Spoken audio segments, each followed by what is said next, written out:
Hi, my name is Nick Craig, and this is another insight session.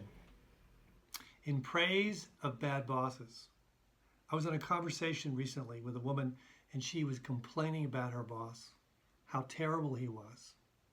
As I talked with her, what was clear is that she'd had the gift of many years of working for some amazing leaders.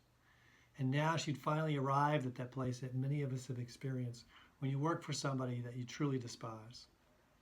The question I asked her was, so, what would you do? What would you do if you were in charge? She paused because she hadn't thought about that very much. She more focused on what he was doing wrong.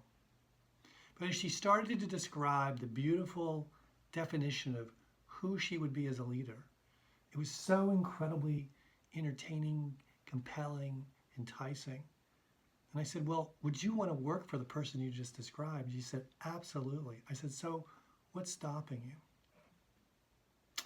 Now, what really happened in this moment was that for the first time in her life, she was the author of the story.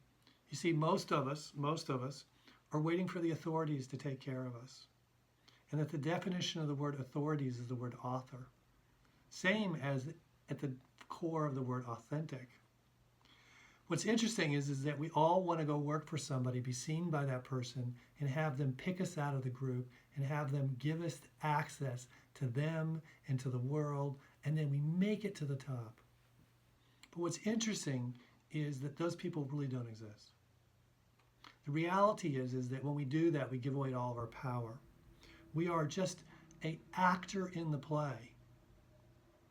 In reality, if you're going to lead, you need to be the author, not just one of the actors.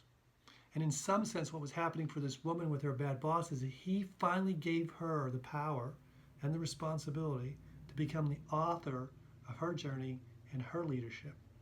So now, if ever in the world today, it is time for you to be the author of your journey and your leadership.